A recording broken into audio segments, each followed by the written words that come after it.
presentan Chilevisión Noticias.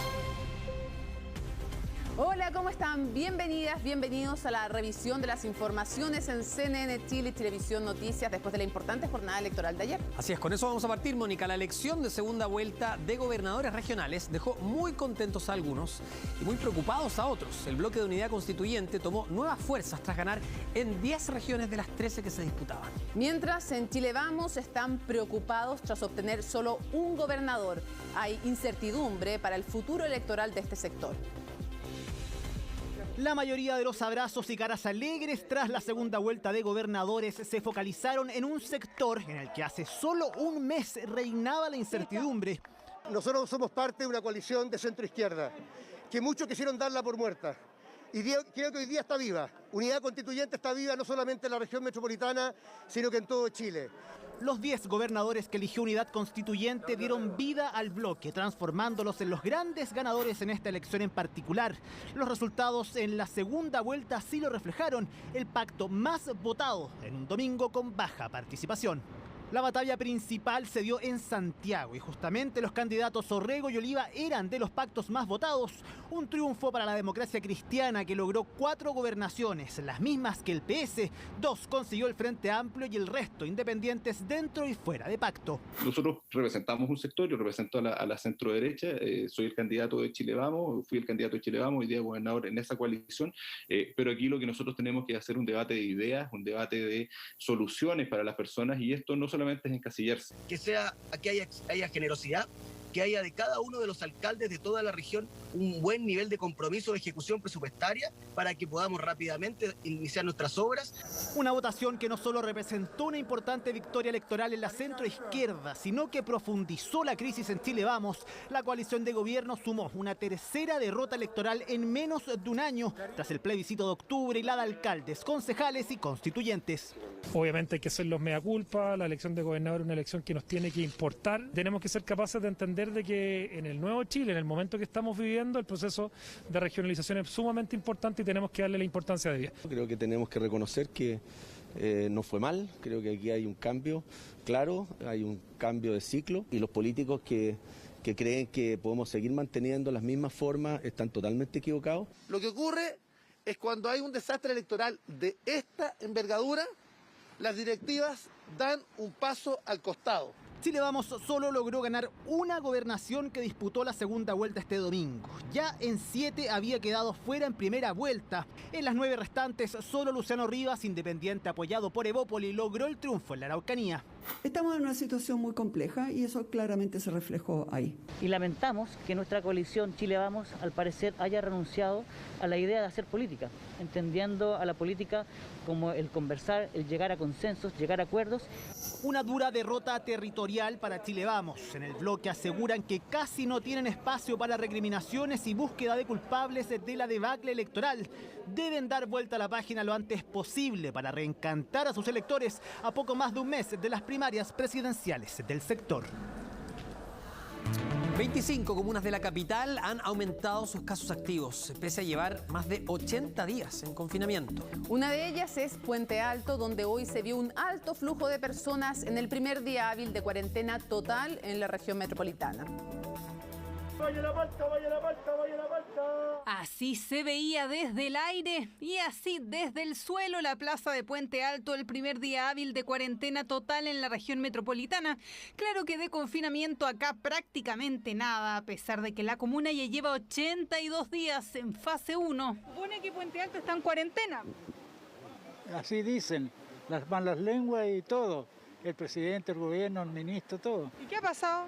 Nada. Está todo, sí, igual. Yo siento que la gente ha sido súper porfiada y no piensan los demás porque dicen, no, mucha gente dice, no, si esta cuestión es mentira. No, yo no he visto fiscalización acá. Bueno, en verdad no vengo yo mucho, sí, pero las veces que vengo en realidad no. Y lo que se ve en las calles se refleja en las cifras de contagio. Puente Alto comenzó su cuarentena el 25 de marzo y desde esa fecha sus casos activos han aumentado un 53%. Un escenario similar se observa en otras 24 comunas de la capital que no han logrado pasar a fase de transición, y es que muchas personas siguen sin tener otra opción que salir a trabajar. ¿Por qué trabajo yo, dirá usted? Yo pago arriendo, soy dueña de casa y a mí no me dan bonos, yo no recibo nada de bonos. Yo trabajo aquí, vendo paltita, tomate y en eso sustento a mi hogar. Yo me voy de madrugada para Nueva York a las 4 o 5 de la mañana para evitar fiscalizaciones. Si bien hemos visto que en muchos lugares las cuarentenas no están siendo efectivas, no es un problema del concepto de cuarentena, sino de la forma en la que se están llevando las cuarentenas en nuestro país, luego de ya 1 año y medio de muchas restricciones. Tal vez cuarentenas estrictas y breves, bien apoyadas, pueden ser efectivas. Y si en Puente Alto no se veían fiscalizaciones, todo lo contrario ocurrió en Avenida Kennedy durante la mañana. Estos automovilistas tuvieron que armarse de paciencia para que Carabineros controlara sus permisos. ¿Y a qué están jugando los carabineros? Están fiscalizando los permisos. ¿Y anda con los permisos, no? Oh, tengo todo. ¿Sí? ¿Con qué anda? ¿Con el permiso colectivo? Permiso colectivo. Ya. Somos empresa esencial, sí. Perfecto. Pero está bien que controlen. Estoy feliz, por fin están controlando, si esta cuestión ya es una locura. Está lleno de gente todos los días dando vueltas en todas las calles con cuarentena incluida, entonces por fin que empiecen a hacer un poco más la pega para controlar a toda esta cuestión para que bajen los casos. Casos que esta jornada sumaron 6.234 con una positividad del 8% y 97 fallecidos. La ocupación de camas UCI llegó al 96% y se reportaron 160 camas disponibles en la red integrada de salud. Si analizamos la suma de 7 días de casos esperados por 100.000 habitantes a nivel de todas las regiones del país, se observa ya una disminución del menos 7% de casos esperados. A pesar de esa leve disminución, el promedio de casos que ingresan a las unidades de cuidados intensivos sigue siendo elevado, con un promedio de 204 pacientes diarios. Volvemos para contarles que en riesgo vital permanece una mujer luego de que el departamento donde vivía se incendiara. La solidaridad de vecinos y la rápida acción de bomberos y del personal municipal permitió que otros adultos mayores que también vivían solos en el edificio no sufrieran lesiones. Hace una semana un hecho similar ocurrió en Puente Alto. El humo advirtió a los vecinos de este edificio en la calle Ignacio Carrera Pinto, en la comuna de Ñuñoa. Acá empezó todo. Se puede ver, se perdió todo. Las llamas consumieron el departamento 203 por completo. Su dueña, una adulta mayor, quien quedó encerrada dentro del inmueble y que debió ser rescatada. Bomberos procedió a efectuar la maniobra de rescate de esta persona y a hacer las labores de extinción del incendio específicamente. Esta persona presentó quemaduras de gravedad, por lo cual fue trasladada al centro asistencial. La mujer, que vivía sola en este departamento, se encuentra en riesgo vital en la Posta Central, un siniestro que conmocionó a los vecinos de esta villa. Ella vive solita, no se desconoce los familiares de ella. Ella siempre constantemente pedía de repente ayuda o le regalaba, no sé, de repente azúcar y todo. Nosotros pensamos que tiene que haberse quedado con una estufa prendida. A lo mejor un cigarrillo porque ella fumaba, pero de ahí más allá no tenemos idea. Cuando desperté y sentí el olor, fui a la ventana y me di cuenta que esto estaba con humo por la ventana de nosotros, digamos, del dormitorio. Y la verdad que intenté abrir la puerta, pero el humo es negro y nosotros no veíamos nada. Y la verdad que se colaboró con toda la gente adulta que hay acá.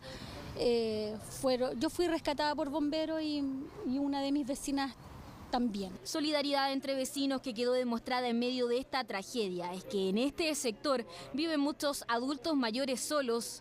Se pone a pensar tantas cosas de por qué, y de ahí se te viene a la cabeza los vecinos que viven solos. La vecina estaba llorando y como siempre estaba tranquilita, no, entonces la tragedia fue terrible. Más que nada, y igual por mi vecina, porque yo siempre como que mis papás me enseñaron a establecer harto lazo con mi vecina, entonces es que le tengo harto cariño. Sentido de comunidad, empatía y preocupación, que aquellos que viven la tercera edad lo agradecen. Pero en general la gente es muy buena, muy buena, muy solidaria. Es fundamental que la comunidad en donde existen adultos mayores esté atenta siempre a ellos. Eso ayudará a evitar tragedias o accidentes o saber cómo reaccionar ante alguna situación de riesgo. Y nuestro llamado es a un rol activo de la sociedad, de la comunidad, de los vecinos, de quienes hoy día interactúan o se vinculan con un adulto o adulta mayor en su entorno, en la comunidad.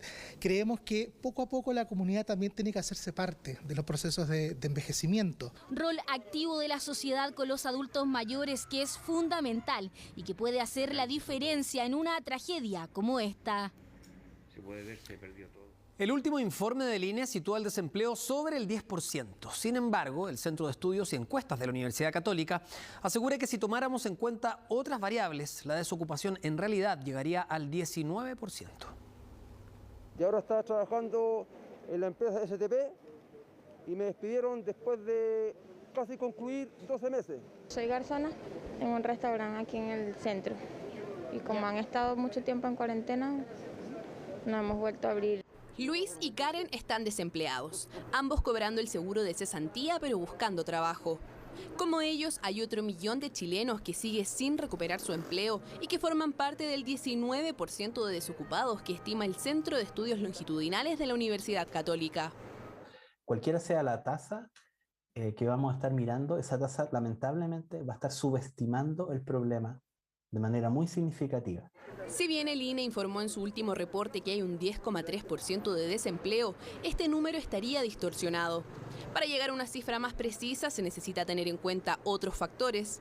Por ejemplo, si una persona no está buscando activamente empleo y además no está disponible para empezar desde ya, en la estadística se integra a los inactivos. Uno de los efectos que tiene esta pandemia es que muchas personas que pierden su empleo no se ponen a buscar empleo de inmediato o no están disponibles para trabajar de inmediato precisamente por el virus. El Centro de Estudios también informó que la participación laboral continúa rezagada, pero la cantidad de ocupados asalariados cubiertos por la Ley de Protección del Empleo se redujo a solo 2,1%. Sin embargo, aunque la recuperación de empleo se mantiene estancada, han habido pequeños avances. Entre mayo y abril de este año se han creado 20.000 nuevos puestos de trabajo y la tasa de ocupación creció en todos los quintiles. Los empleos que perdimos a julio, ¿cierto? Bueno, ha pasado un año, ¿cierto? Y en un año la población de trabajar crece. Por lo tanto, para poder llegar al mismo nivel que teníamos antes, tiene que haber un aumento. Otro punto que midió la encuesta es la generación de ingresos vía aplicaciones de transporte o de delivery. En los últimos 2 años, 189.000 personas se desempeñaron como socio de una app y solo en mayo lo hicieron 98.000 personas. Eso ha permitido absorber empleo a través de esa vía, personas que se dedican a esto, que ahora se demanda mucho más delivery que antes. Algo en lo que los expertos y el INE coinciden es que, independiente de la medición que se mire, aún queda 1 millón de empleos por recuperar. Misma cifra de quienes aseguran estarían buscando trabajo de no estar en medio de una crisis sanitaria. Impresionante. Volvemos a Chile para contarle que el Colegio Médico presentó su estrategia sanitaria COVID-0 para el manejo de la pandemia. Incluye cierre de actividades productivas por 3 semanas, suspensión del pase de movilidad y cambios al plan paso a paso. Iniciativa que ya genera reacciones negativas en gremios del sector económico. Así lo anunció el domingo de elecciones y lo cumplió. A las 10 de la mañana, Isquia Siches lideró la presentación de un nuevo plan sanitario diseñado por el Colegio Médico. La estrategia se llama COVID-0 y propone en primer lugar una nueva gobernanza de la pandemia y el rediseño del plan paso a paso. Queremos proponer un nuevo plan que comprende 3 aspectos. Un primer aspecto que es un cortocircuito, una contención muy brusca y más que tenga mayor impacto en el control de la pandemia. Lo llamaron etapa 0, el cortocircuito epidémico. Incluye la suspensión del pase de movilidad, la redefinición de unidades territoriales, abandonando la estrategia comunal. Además, la suspensión de reuniones de más de 10 personas en lugares cerrados. Estas medidas se implementarán por única vez y por un máximo de 3 semanas. Y se realizaría un cierre de todas las actividades productivas, comercialización minorista, solo se mantendrían las actividades esenciales como la comercialización minorista de bienes esenciales, alimentos, medicamentos, acciones de salud y servicios básicos. Luego de la etapa 0 inicia el rediseño del plan paso a paso. El paso 1 incluye actividades al aire libre, apertura de jardines infantiles y educación básica, el uso de transporte y actividades comerciales al aire libre. El paso 2 agrega la apertura de educación media y universitaria, funcionamiento de teatros, restaurantes y bares en espacios abiertos. El paso 3 incluye reuniones y libre movilidad nocturna.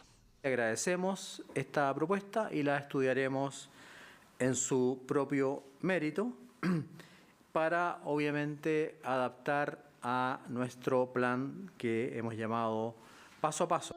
Por último, la cuarta etapa fue denominada como burbuja territorial. Propone la implementación estricta de fronteras sanitarias en unidades territoriales que logren controlar la circulación comunitaria del virus. Se permite además funcionamiento de restaurantes, bares, gimnasios, cafés, teatros y cines en espacios cerrados. Esperamos poder reunirnos con los distintos gremios, con la población civil. Desde los gremios del comercio critican que la estrategia no pone foco en la vacunación y propone la eliminación del pase de movilidad, herramienta que incita a inocularse.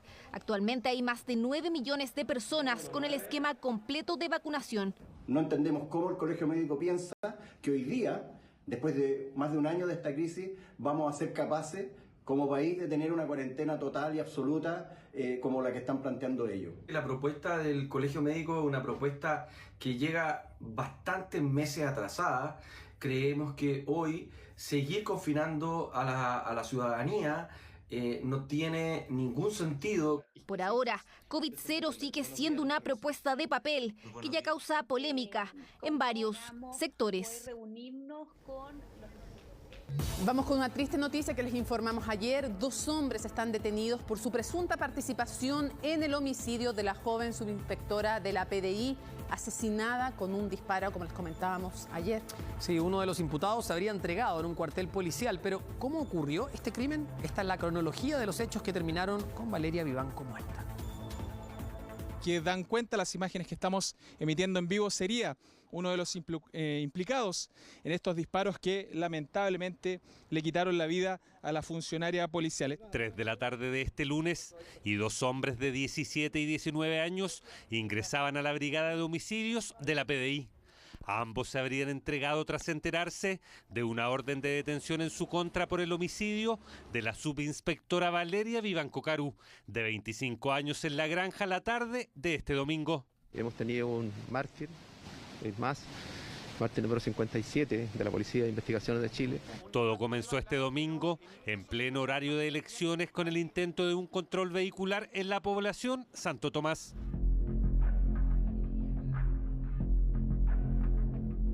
En las imágenes, un auto blanco que transita por calle Las Parcelas. A menos de 100 metros los espera la PDI. No fue al azar, había una investigación que vinculaba a este vehículo a otro hecho delictual. El ángulo de la cámara no logra dar con lo que sigue, pero varios testigos lograron verlo y escucharlo. No escuchamos un balazo. Y ahí yo salí a mirar. Y vi gente que corría para allá y para acá, pero después llegó la investigación. Como fuerte el ruido. Y ahí después salimos y un joven nos dijo que habían disparado a una niña en la esquina. Y ahí después ya nos dijeron que había sido una niña de la PDI y qué sé yo. 3 minutos después, los ocupantes del auto lo abandonaron en calle Santo Tomás, casi en la esquina de calle Parinacota. Esto es a 506 metros exactos del lugar del disparo. Ahí huyeron a pie y se les perdió la pista. De manera paralela, la subinspectora Vivanco era atendida por transeúntes y carabineros para llevarla posteriormente al hospital Padre Hurtado, donde horas más tarde perdió la vida. Muchas veces se critican a la policía. Les queremos decir que aquí hay gente que está sacrificando diariamente su vida.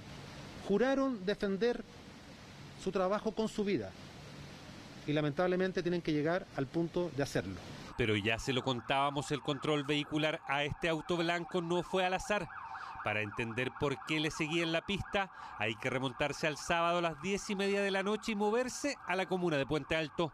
En este sitio irías ubicado en la comuna de Puente Alto el sábado a eso de las 10:30 de la noche se perpetró el violento asesinato de una mujer de 21 años, homicidio que precisamente la subinspectora Valeria Vivanco Caru de la Brigada de Homicidios de la Policía de Investigaciones estaba investigando, razón por la cual llega durante la tarde de este domingo a la comuna de La Pintana. Según testigos, los autores de este asesinato se movilizaban en el auto blanco que la subinspectora Valeria Vivanco intentó controlar, recibiendo desde el interior, según la Fiscalía, un mortal disparo en el tórax. Fueron interceptados por un vehículo que era blanco de la investigación y donde se produce un enfrentamiento y con el resultado que ustedes ya saben. Tras una investigación de la propia Brigada de Homicidios, unidad a la que pertenecía la subinspectora Vivanco, dio con 2 identidades.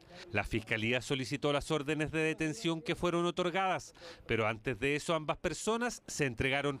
Según sus familiares, nada tienen que ver con el crimen de la funcionaria. Su mamita me dijo, yo no la maté. Nosotros no la matamos porque nosotros no andábamos con pistola.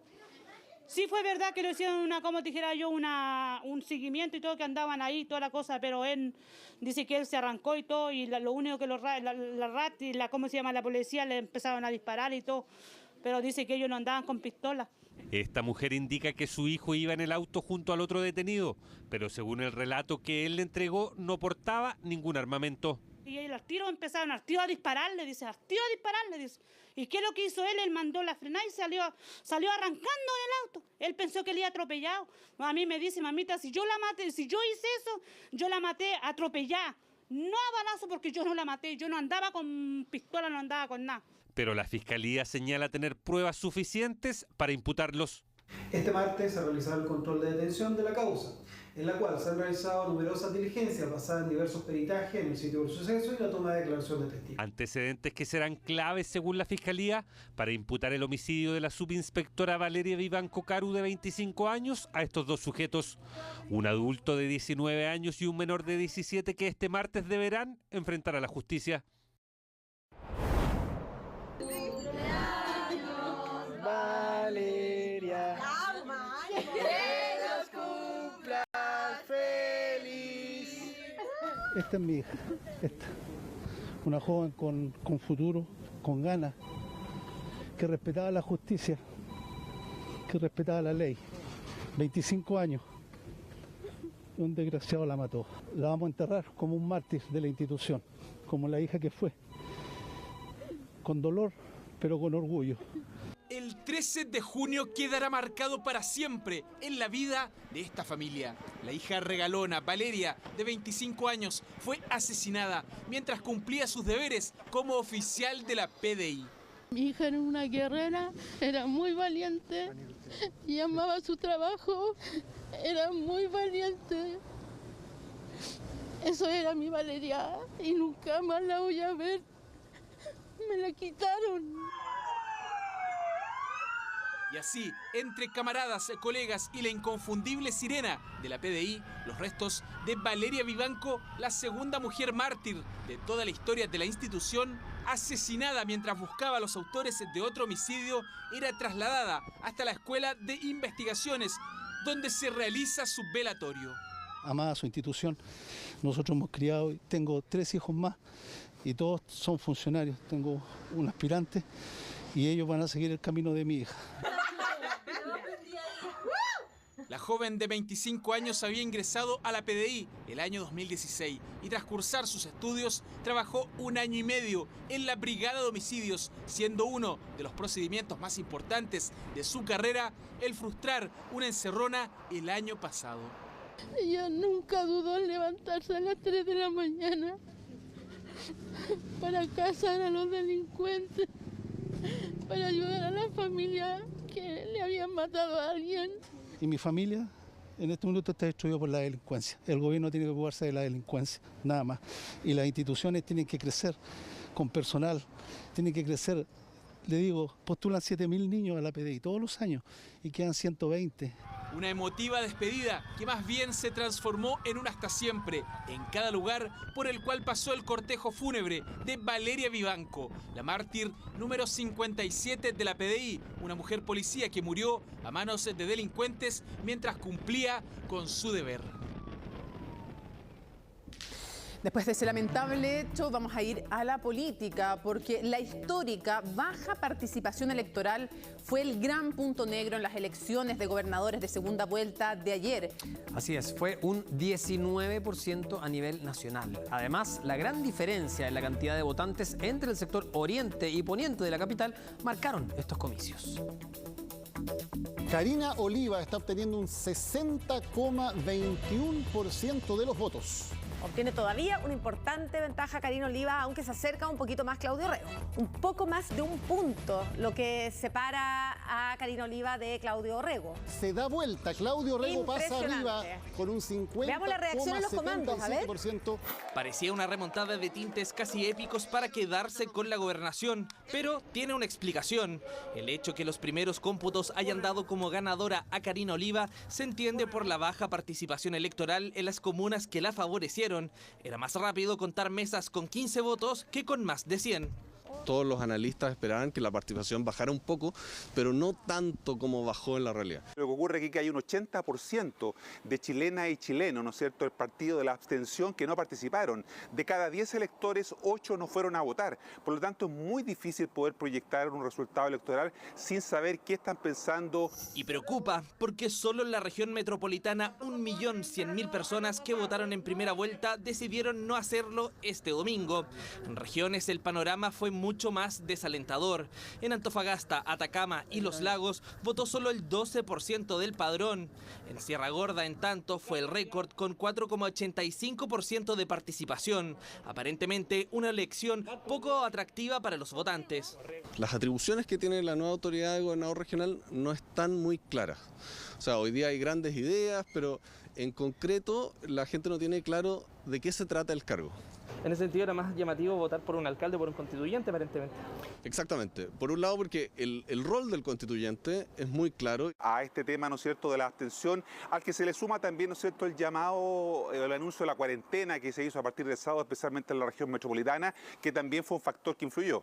Efecto que se notó en Santiago. En este mapa podemos ver la participación por comunas. En rojo oscuro, las comunas del sector sur y norte de la capital, donde votó menos del 20% del electorado, lugares donde se concentraron las preferencias por Karina Oliva, mientras que en azul oscuro todo el sector oriente, con más de un 30% de participación, que se volvió un bastión para el triunfo de Claudio Rego.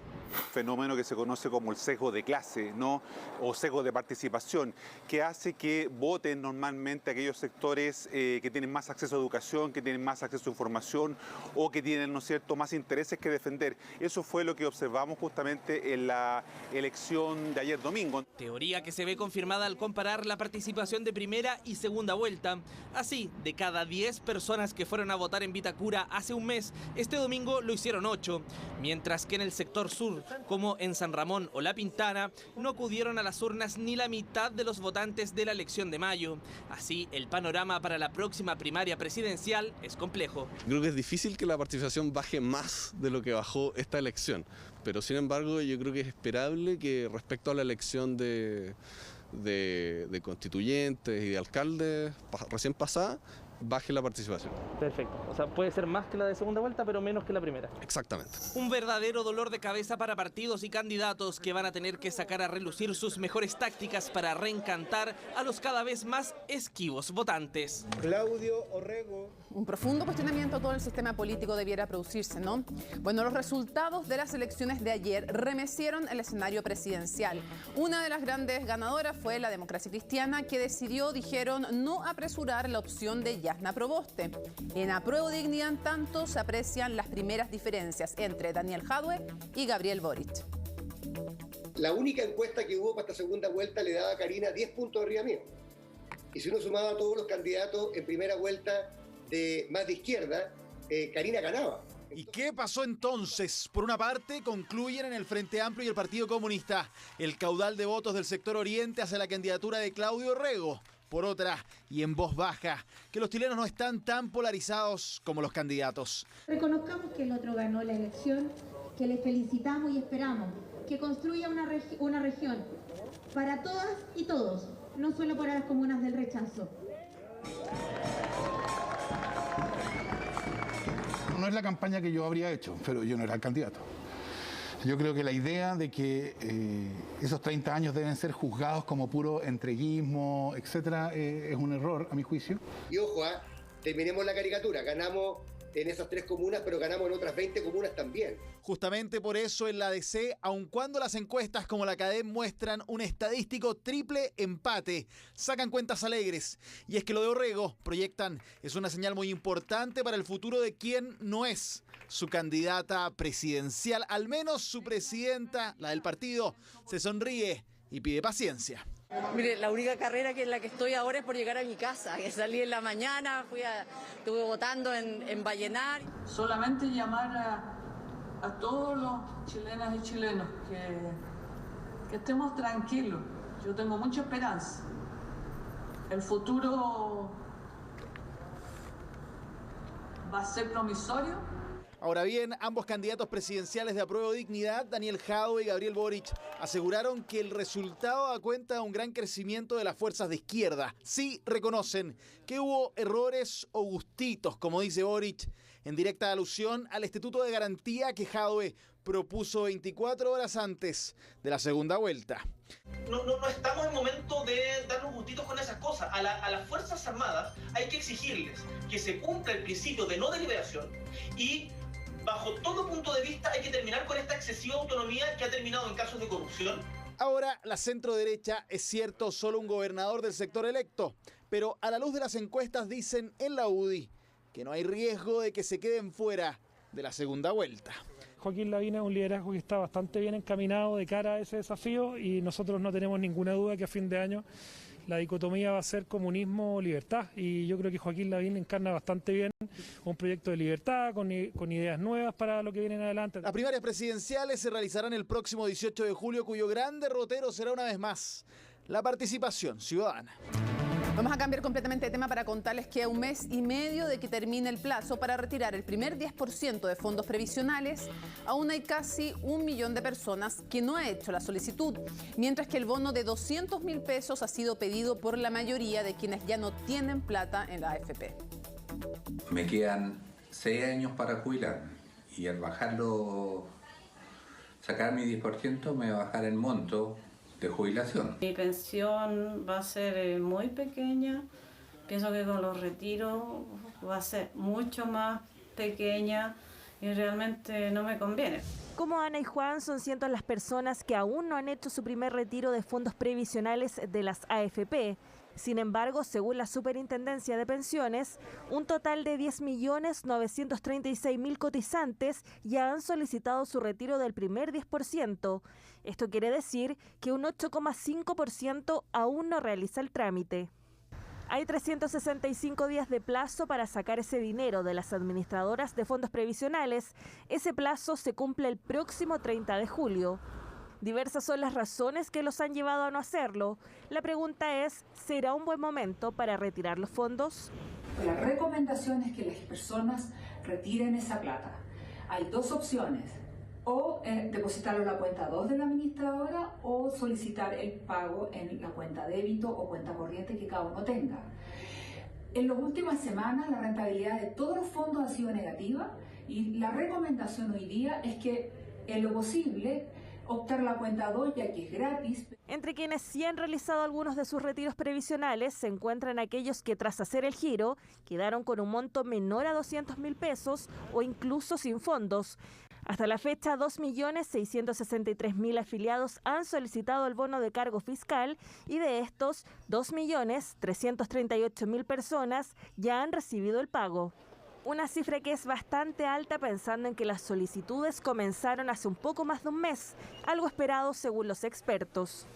Es una transferencia que tú ni pensabas que iba a ocurrir y que de repente ocurre, te la pasa el gobierno, se impone sacar la plata lo antes posible, pero es una fuente de gasto potencial y por lo tanto que van a estar explicando, cosas como estas son las que están explicando que el Banco Central ahora ya subió la meta de crecimiento de este año.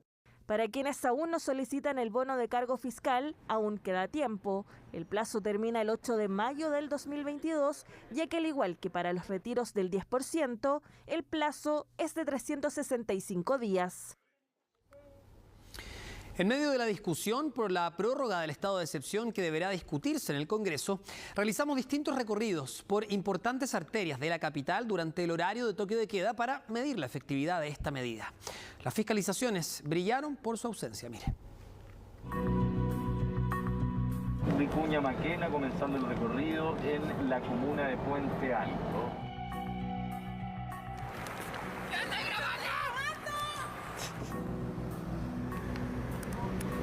El toque de queda ya se ha convertido en una costumbre nocturna de nuestro país como medida sanitaria destinada a bajar la movilidad, pero con el correr de los meses los cuestionamientos suman y suman adeptos que la consideran poco efectiva. Un equipo de Chilevisión Noticias recorrió distintas comunas de Santiago en toque de queda en 2 noches distintas. La primera fue el jueves último desde Maipú hasta Las Condes, siguiendo el eje Pajaritos, Alameda, Providencia y Apoquindo. El resultado, ningún punto de fiscalización en la que es considerada la principal avenida de toda la capital. Lo mismo ocurrió en otro recorrido realizado la noche del viernes desde Puente Alto hasta Plaza Italia por el eje Vicuña Maquena. Vehículos sin patentes, deliveries a la medianoche y peatones en las calles, pero de fiscalización y control nada. El sector de Plaza Baquedano por la calle Vicuña Maquena, venimos desde Puente Alto y en este largo trayecto nos hemos topado con hartos vehículos, con gente deambulando por las calles, pero ningún control de fiscalización. Con respecto a la posibilidad de hacer una fiscalización extremadamente, digamos, severa, como ustedes saben y lo hemos dicho muchas veces, no es fácil. No podemos tener a un carabinero o a un militar, a un PDI en cualquier esquina y en todas partes. El problema es que ante la escasa fiscalización la medida ya no cumple su objetivo, pues la movilidad no baja lo suficiente. Todos antecedentes que ya analiza el Congreso, ya que son los parlamentarios los que deberán votar la solicitud del gobierno de prorrogar el estado de excepción que permite el toque de queda, el cual termina el 30 de junio próximo. Que sean por tiempo acotado y que sean con una real fiscalización, cuestión que hoy día no ocurre. Y al mismo tiempo modificar el horario del toque de queda. Hoy día toque de queda que termina a las 9 o las 10 de la noche ya no tienen sentido. Lo que nosotros le estamos diciendo al gobierno es que para aprobar este estado de excepción constitucional se requiere poder tener modificaciones profundas. Nosotros esperamos que el gobierno esta vez entregue antecedentes serios, profundos, que nos convenzan. Yo voy a votar a favor de que esto se extienda. Pero las autoridades en ejercicio insisten en que es una medida fundamental para el control de movilidad. Según la última encuesta CADEM, un 44% prefiere extender el estado de excepción, el 23% prefiere solo hasta el 30 de junio y el 27% prefiere eliminarlo. Es un elemento fundamental para la estrategia sanitaria que se ha estado llevando por la mesa COVID. Nosotros sí tenemos la potestad de alargar el tema de la alerta sanitaria y eso nos permite también tomar algunas medidas en relación a la pandemia. Extensión de la alerta sanitaria hasta septiembre, mientras ya se prepara una propuesta para que la extensión del estado de excepción sea aprobada en el Congreso. Ponga mucha atención a lo siguiente. Una mujer denuncia que su identidad fue suplantada para acceder al bono IFE, el ingreso familiar de emergencia. Sí, otra persona habría usado su RUT para recibir el bono y aparece inscrita con beneficios sociales para 4 hijos, cuando además ella solo tiene 1. Esa persona está con mi nombre, con mis apellidos, con mi RUT, con mi número de documento, el número del carnet. Exactamente el mismo. Ana María ha vivido toda su vida en la misma casa, en la comuna de Lo Espejo. Es jubilada y tiene un solo hijo, pero en el registro social de hogares, Ana María aparece con 5 hijos y vive en la comuna de San Bernardo. Este es mi hijo de verdad. Ya. Al que yo tuve 9 meses en mi guatita y que lo parí yo. Pero estas otras personas no, pues, no las conozco. Según documentos oficiales emitidos por el registro civil, el RUT de Ana María estaba vinculado a su hijo legítimo, pero también al de otros 4 desconocidos. Su nombre aparecía en cada uno de los certificados de nacimiento. No solo eso, Ana María también figura en un certificado de matrimonio casada con un hombre al que nunca ha visto en su vida. Que contrajo matrimonio entonces con este señor al que yo tampoco conozco. Dice que contrajeron matrimonio el 28 de febrero de 1984. ¿Usted está casada con un desconocido? Yo estoy casada con un desconocido. Hace 20 años, Ana María recibió un llamado de su ISAPRE. Allí le consultaban por una atención médica, específicamente un parto gratuito en un hospital en el que ella nunca se había atendido. En ese momento pensó que se trataba de un simple error, hasta que el año 2005 la contactó la Unidad de Investigación del Registro Civil. Y ahí después entonces me contaron de que había un problema con mi RUT, porque había otra persona a la que le habían dado exactamente el mismo RUT. Eso explicaba muchas cosas. El problema es que en ese entonces el registro civil le aseguró a Ana María que el problema estaba resuelto. Pero 16 años después, cuando fue a pedir el ingreso familiar de emergencia por la pandemia, se llevó una sorpresa. En el registro social de hogares existe una persona con todos mis antecedentes, con todos mis datos, pero con un domicilio distinto y con una composición familiar también distinta. Es primera vez que intenta postular al ingreso familiar de emergencia. Al ingresar a la página web se dio cuenta que aún continuaban los problemas. Aparentemente aún existe una persona que gracias a ese error se está beneficiando económicamente usando su RUT. Como esa persona está en el registro social de hogares, yo no puedo postular a ningún beneficio del Estado. Un conflicto grande para Ana María que como consecuencia de la pandemia hoy necesita ese dinero más que nunca. Ella cree que el problema en su registro social de hogares tiene relación con el error cometido hace años por el registro civil. Me parece atroz que el Estado de Chile no sea capaz de tener instituciones serias y que cumplan con su labor como corresponde. El registro civil reconoce que hace años efectivamente hubo 2 personas inscritas con el mismo RUT, pero confirman que ese inconveniente fue resuelto en 2010. Aseguran que también se contactaron con el Ministerio de Desarrollo Social y que son ellos quienes no se dieron cuenta de una presunta suplantación de identidad. Hoy día estoy viviendo con una pensión que es mísera. Como comprenderás, a mi edad ya los gastos médicos son tremendos. Consultado el Ministerio de Desarrollo Social, se limitaron a informarnos telefónicamente que resolvieron el problema de Ana María y podrá postular al bono IFE. Nada se sabe aún de la persona que usó su identidad para acceder al beneficio. Bueno, nada peor que aprovecharse de esto, ¿no? Lucrar también con la necesidad de las personas. Con alguien tan vulnerable, además. Sí. Una vergüenza. Cambiamos de tema. El siguiente reportaje es el testimonio de una ciudadana vietnamita que durante 3 años fue obligada a trabajar sin sueldo y viviendo en condiciones inhumanas, en el suelo de una bodega junto a su hijo de 1 año para luego ser echada. Otro abuso más. Bueno, el Ministerio Público investiga a la organización criminal que estaría detrás de este posible delito de trata de personas en nuestro país. El reportaje es de Daniela Pieratini y Juan Carlos Rojas.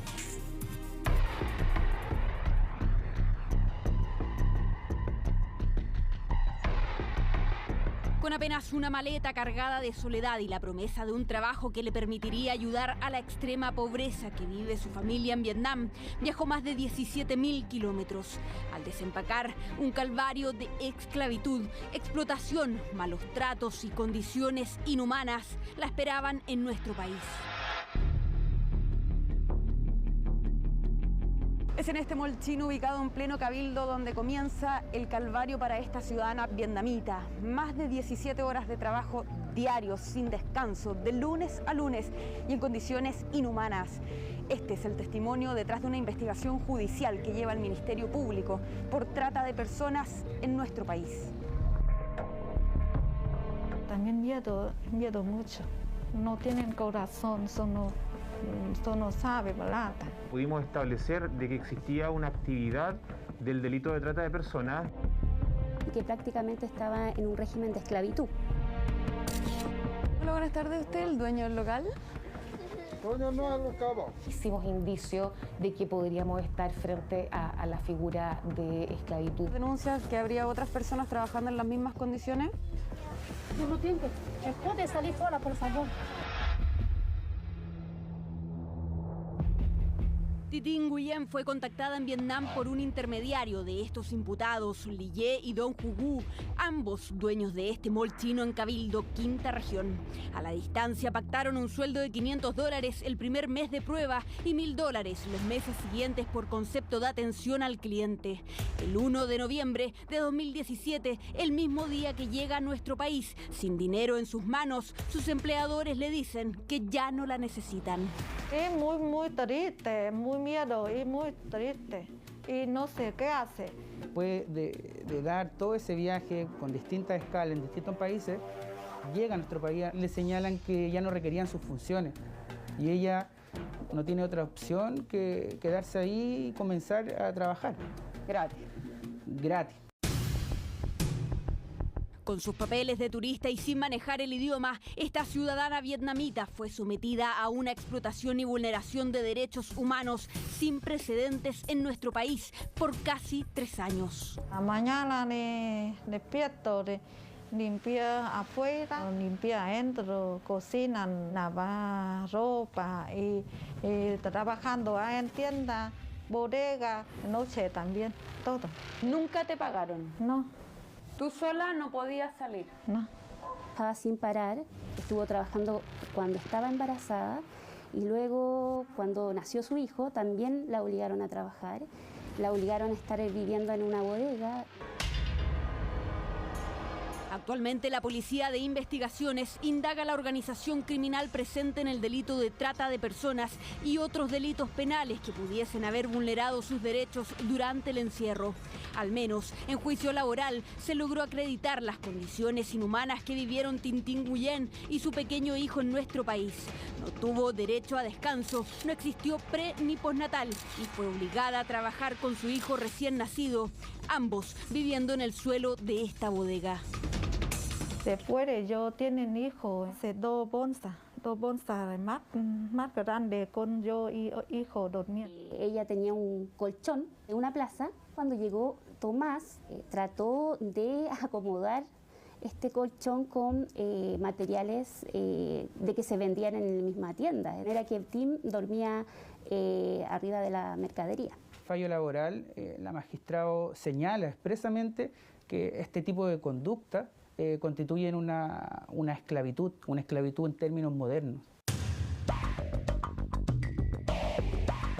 El descontrol migratorio, la falta de fiscalización y la tipificación del delito de trata de personas en 2011 han visibilizado esta brutal realidad a la que son expuestos en su mayoría extranjeros en nuestro país. Son el crimen organizado, la corrupción, la globalización de la pobreza. Y también se ha señalado, ¿no es cierto?, las políticas migratorias restrictivas. La población, digamos, migrante irregular es una población muy vulnerable a la trata y por lo tanto requiere el doble de fiscalización.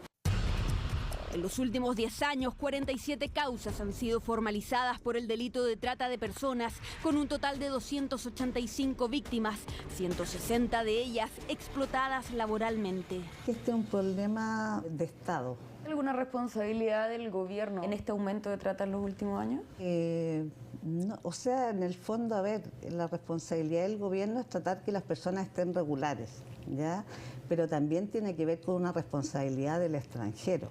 Definitivamente la inmigración que hemos vivido este último tiempo también juega un rol relevante, por cuanto estos migrantes o esta migración que se ha caracterizado por ser principalmente irregular, convierte a estos migrantes en personas que sean susceptibles a ser víctimas de este tipo de delitos.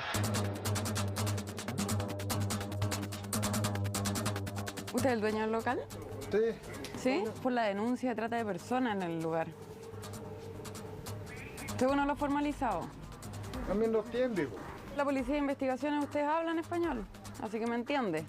La falta de fiscalización y el silencio de muchos son alicientes para estos abusadores y maltratadores, organizaciones criminales internacionales que ya operan en nuestro país.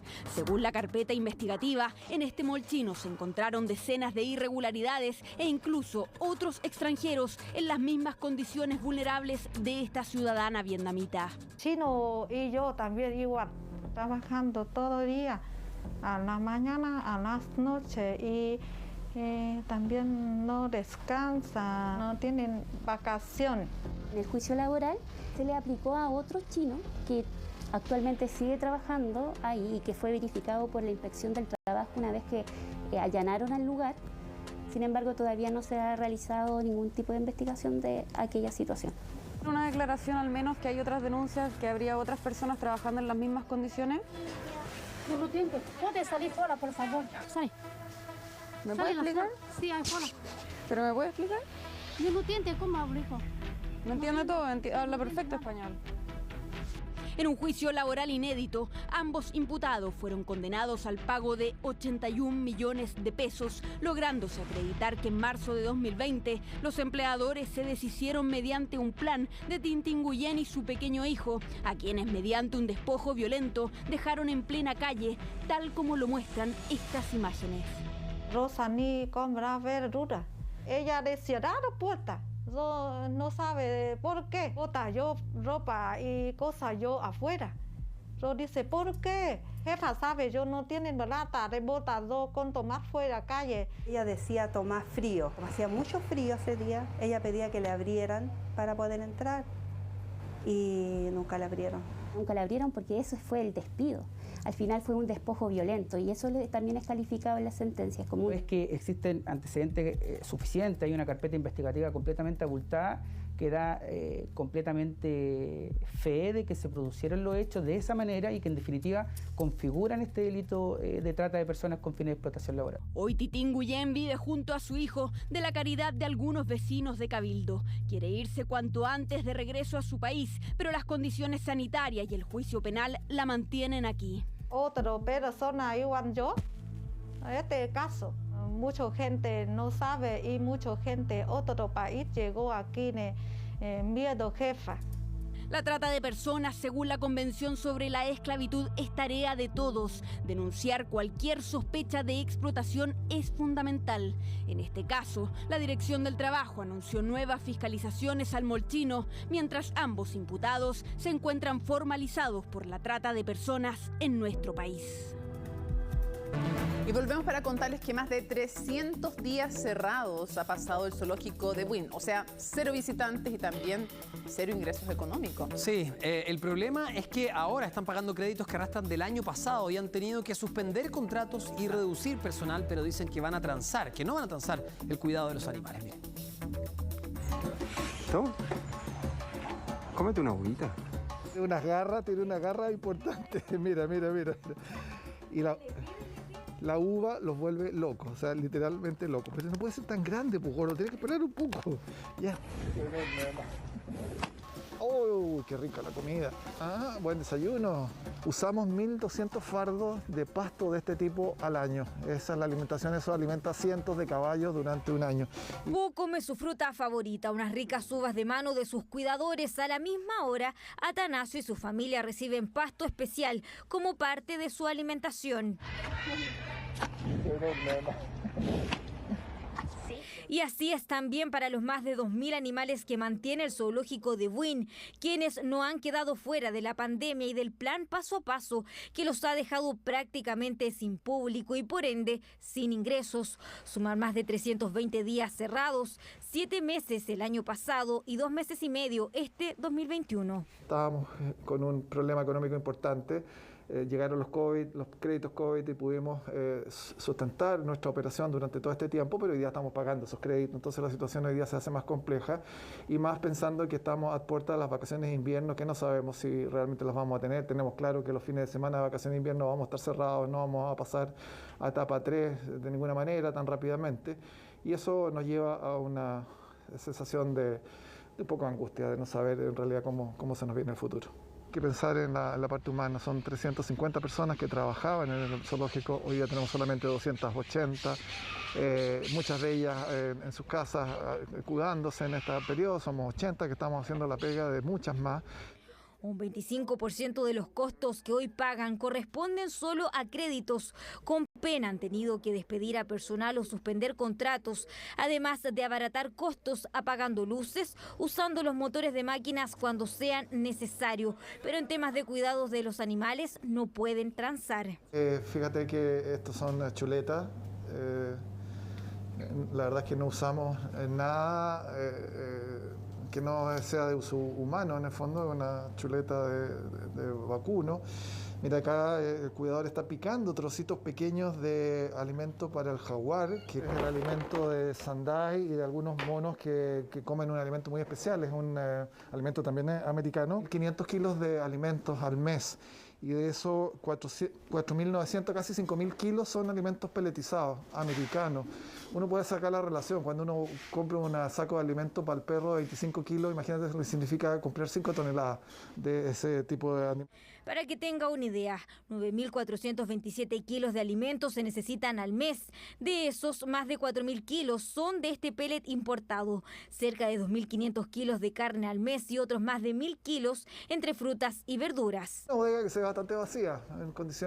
En otras condiciones, en otros tiempos estaba siempre llena. Siempre había excedentes, siempre estábamos preparados, que no nos faltaba. Hoy día nos manejamos mes a mes porque la caja está más flaca.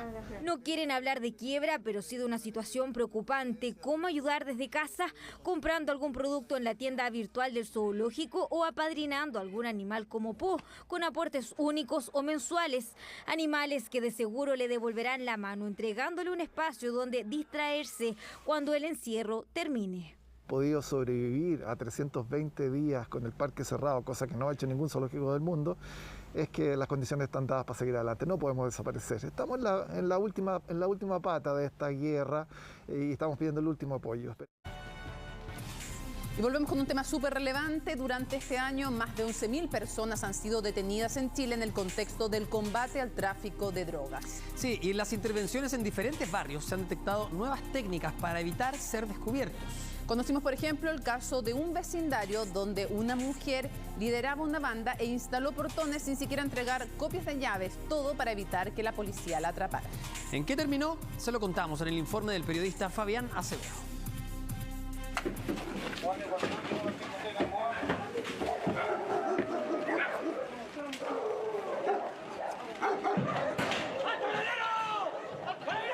Hace más de un año que habían llegado a instalarse un barrio del que literalmente se adueñaron.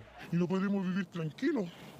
Usted en la noche, un día mi esposa se mucho una balacera y mi esposa sin querer queriendo, mi esposa se tiró casi debajo del catre, que no podía llevar una bala. La intervención a la que se tuvo que sumar al golpe de carabineros busca poner atajo a una problemática que tiene a vecinos absolutamente cansados y angustiados. Y es que a quien no, solo piense en qué se podría hacer con quienes con el fin de traficar drogas y tener todo bajo control, llegan al punto de instalar sus propios portones apoderándose de los pasajes de una zona determinada en Pudahuel. La cabecilla de todo esto, según el departamento S7, una mujer de 47 años, conocida como Maritza. Ella llegó a cerrar nomás, pues no le tomó autoridad a nadie.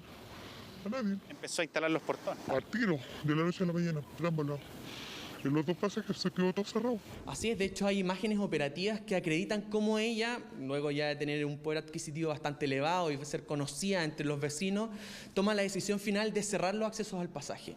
Contrata personas, les paga, elevan 2 puntos, accesos al lugar, 2 portones y ella lo está fiscalizando constantemente. Y aquí la vemos en acción, según afirman los investigadores, dándole indicaciones descaradamente a los maestros, que probablemente poca idea tienen de quién les había dado en buen chileno un pololito. Incluso en un momento, una residente pareciera encararla por su arbitraria decisión. Aquí no pueden traer una ambulancia, ni el retomóvil, nada. En el caso que esté falleciendo alguien, imagínese usted. Si la calle y los pasajes son libres. Claro, si esta no es comunidad. Estas son casas básicas de nosotros. ¿Cuál es el objetivo de ella de cerrar el pasaje? Para autorizar cuando viniera. Usted sabe, cuando viniera la gente que ella le tiene marcada, la policía. Según esta denunciante, a los residentes ni siquiera les pasaron una llave y la única seguridad que tienen es que aquí se vende marihuana y cocaína a diario. Gran parte de nuestros procedimientos se inician con el llamado o las denuncias de los vecinos. Este es uno de los casos y nosotros tenemos el Fono Droga 135, que es gratuito y anónimo, que nos permite ir recopilando información para materializar este tipo de intervenciones. Ellos utilizaron diferentes técnicas que la ley 20.000 faculta a la Fiscalía y a las policías, como por ejemplo la de agente revelador. Esto es que un funcionario de Carabineros debidamente caracterizado y simulando ser un comprador de drogas, concurre hasta los domicilios investigados.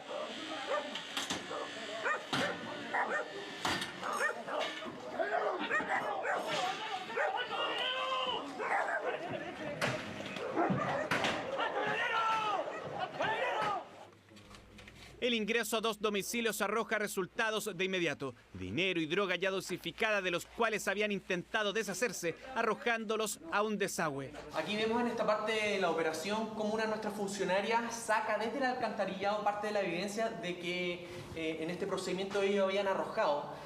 Por ello que podemos ver acá los envoltorios, parte del dinero. Es una técnica que utilizan bastante seguido. Tengo una orden de entrada y registro emanada del primer juzgado de garantía de Santiago. El allanamiento termina con 4 detenidos, entre ellos la líder y 2 de sus delegados, una mujer de 52 años quien ya registra antecedentes por tráfico de drogas en pequeñas cantidades y un hombre de 48 quien en su prontuario figura con detenciones por homicidio, lesiones y porte de arma cortante. Volvimos al lugar logrando verificar que los portones aún siguen instalados. Y es más, nuestra denunciante acusa que hay otros sujetos que continúan con el ilícito negocio. Haría un llamado al señor delegado que se preocupe de acá de la población de nosotros, que se preocupe de la vida Padre Hurtado de acá de Pudahuel. Vivimos con el corazón en la mano y nosotros no nos merecemos eso. Hemos trabajado toda una vida. Esta es tierra de nadie, no tenemos protección para nada. Uno de los principales dolores de la gente. Sabemos que una de las principales preocupaciones de la gente, de los barrios, las poblaciones, las villas, es justamente el tráfico de drogas. Carabineros está absolutamente comprometido a terminar con estas bandas, desbaratarlas, atacar sus raíces, atacar también su patrimonio, atacar también, por supuesto, la conectividad que ellos tienen incluso con bandas transnacionales para traer esa droga hacia distintos puntos de Chile. Por lo tanto, seguiremos este camino, seguiremos este trabajo. En este contexto, entre enero y junio de este año, Carabineros ha detenido a más de 11.000 personas a nivel nacional, siendo un 38% de ellas por microtráfico, otro 38% por faltas a la ley 20.000. 14% por tráfico de drogas y un 10% por cultivos de marihuana, desarticulándose así 398 bandas criminales, dejando 11.882 kilos incautados, principalmente de marihuana y pasta base. Si se creía que la pandemia en algo ayudaría a cesar el ingreso de droga al país, claramente durante los últimos meses no ha sido así. En la actualidad hemos visto que sí había un incremento, que sí los grupos organizados están teniendo mayor posibilidad de acceder a diferentes tipos de drogas de mayor consumo. De allí la importancia de entregar un dato que anónimamente podría traer una ayuda para sacar del lugar a quienes, tal como en este caso, intentaron levantar una fortaleza. Al menos quien lo pensó y materializó ya está en prisión preventiva.